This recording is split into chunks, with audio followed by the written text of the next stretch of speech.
So the day has come. Today is the day that I have to hand back the keys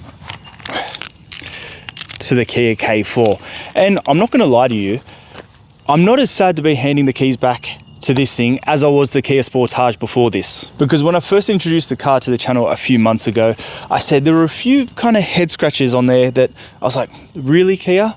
But after living with this thing, weekend runs, dirty nappies, baby in the back, shopping, everything that you're going to use this for in daily life, I've come to the conclusion that this is a good car, maybe even a great car, just for the right person. And I'm not sure that person is me.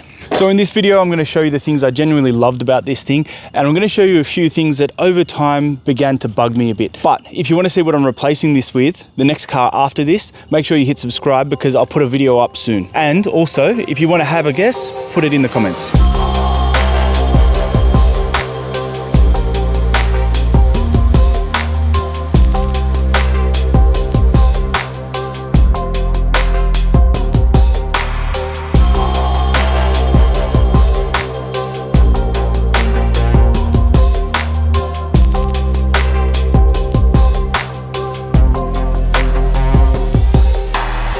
Let's start with the best bit. The engine, because this GT line gets a 1.6 litre turbo petrol engine and it's made it to an 8-speed gearbox and not a CVT for fuel efficiency reasons. But that means this thing gets 142 kilowatts and 264 Newton meters of torque, which it doesn't sound like too much, but I mean, you saw it just then. It was kind of wheel spinning off the mark. It's really good. It's punchy. So I guess needless to say, overtaking, merging onto, motorways, you're going to have enough grunt to do what you need. And then there's the interior, and just like the Sportage, Kia have kind of nailed this.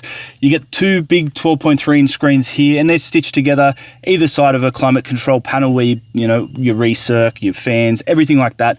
Little panel here. I will say it kind of gets obscured by the steering wheel, but it's not that big a deal. And the screens, they're quick, they're sharp, wireless, Apple CarPlay and Android Auto. But I will say the only thing kind of missing is I really liked that multi-function kind of jump key system that they have. That was really good. This does the job and it's pretty straightforward. It's easy to use, conventional, everyone will be able to use it. But yeah, I did like that. I think that is missing a bit. But for a smaller car at this price, you do feel like you're sitting in something a bit more expensive. And then there's the back row, and this bit properly surprised me about the K4. I'm 6 foot, 184 centimeters, and I am currently sitting behind my own driving position. And there is so much space. There's heaps of space here. Headroom, it's not as much, it's not as generous in headroom, but leg room, fantastic. There haven't been too many sedans that I've sat in recently. Actually, you know what? Maybe even, I'm just gonna say in a long, long time, where I've had this much room back here. And it was great because when the baby seat was in here, I removed it because this is going back now. When the baby seat was in here, my wife could sit here and she had ample space, absolutely heaps of space, nothing to complain about. We're just driving the Alfa Romeo Junior Ibrata, and just wait till you see. I know two different cars, but just wait till you see the space difference.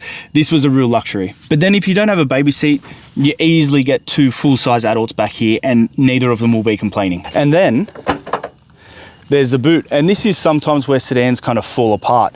But the K4 gets 508 litres of space back here, which I tested it. That's the pram and that was a suitcase. We actually got two full-size suitcases and a carry-on bag here. We could have got a material leather carry-on bag up here too. Fourth one ended up going in the back row, but heaps of space back here.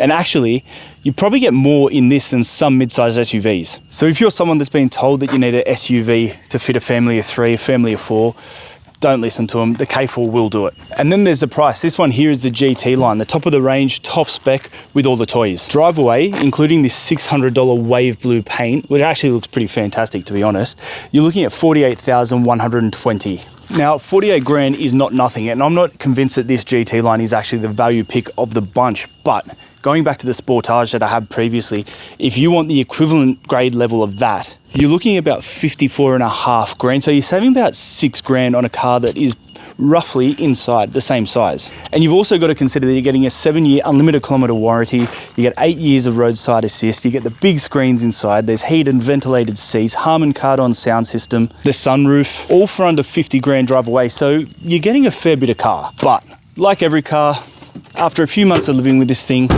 it's not all sunshine and rainbows. So here are a few things that really started to grind my gears after spending some time with the K4. Now I'm going to put this one first, but with the caveat that you're looking at a sedan, so it is going to be low, but this thing is low and it's deliberately low. And coming out of the Sportage, I felt it every single day. My knees aren't great, but when you're constantly kind of bending to put the baby capsule in, like you're contorting and folding yourself. It's low. If you've got a baby capsule, I would consider that. I'd go and check it out. This one, I still don't understand, because this is the GT line. This is the top of the line, the one that they want you to spend the money on, all the bells and whistles. But the driver, heated ventilated seats, 8-way electronically adjustable seats. The passenger, yes, there's heating and ventilation, but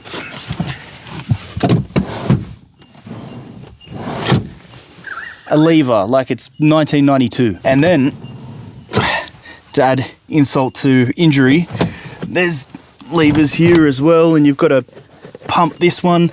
My wife didn't let me forget it, especially after sitting in the back of that GWM Tank 500, where you had screens in the back and massage and everything like that. But the other side of the story is, I suppose, the i30 N-Line. It's the same story. And this gripe, it's another one that, you know, time doesn't heal all wounds, because it's still annoyed me up to this day, and that is that there's no privacy glass.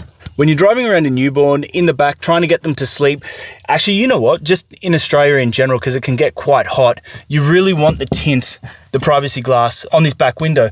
And again, this is a GT line, this is the top of the line, it should be on here. The base model on the 33 grand S has the same back windows as this. You'd think if you're spending an extra 15 grand, they'd throw some in. Now, this was probably one of the biggest surprises that I've had while living with this thing, and that's the fuel economy, because Kia claims that this 1.6 litre turbo engine is good for about 6.9 litres per 100 Ks. Now, I'm looking at it at the screen, I'm not getting that, and I haven't got that the entire time. Now, don't get confused, because I know you're going to think, well, you just put your foot down and the wheels were spinning. I haven't been doing that all the time, or all that often, to be honest. That's one of the only times that I've done that for demonstrative purposes. But it's not that fuel efficient. And I mean, again, if you're looking for a family car, space, all the trade-offs, that hybrid, that SX hybrid Sportage, that was running in the 5s for me. So, you know, there's a really big difference. It's almost half. And yes, that has the hybrid system, but this is also smaller and lighter and, you know, more agile and all those sorts of things that are supposed to make it more, you know, fuel efficient. All right, so we're at that point of the video, the Kia K4, would I buy one? Honestly, personally, no, I wouldn't. But that's not because it's not a good car. It is. It's actually a very good car. The engine's punchy, the boot's huge, you get heaps of space in the back, you get all the tech. For the price, for 48 grand, the pricing is sharp. But for me personally, at this point in my life, that Sportage previously, that was really good. That was right up my alley. And both me and my wife agreed that if we had to pick between these, it would be the Sportage. But if you're a couple, if you've got older kids that have, you know, moved out, or you're commuting daily to work and you want something that's punchy and looks pretty sharp, because this does look really, really good and sporty, something that drives well and isn't going to send you bankrupt, then this Kia K4 might be right up your alley. So I've got to hand back the keys now. I'm going to miss the engine. I'm going to miss the boot space and the leg space in the back, but I've got plenty more videos coming. Some of them are going to be very, very different to this. I've got the Ioniq 5N, 640 horsepower. That thing's insane. You get fake gear shifts, fake exhaust noises, insane. So if you've enjoyed this video, the series, the K4 series, the Sportage series, make sure you hit subscribe, because there's going to be another one replacing this and it'll be on the channel soon. But don't get it twisted. I stand by my rant in the last video. If you haven't watched it, go back and watch it, or maybe we'll put it up here. Bring back the Stinger. This is nothing on the Stinger, and for obvious reasons, but sensible. Bring back the Stinger, Kia. That was unbelievable.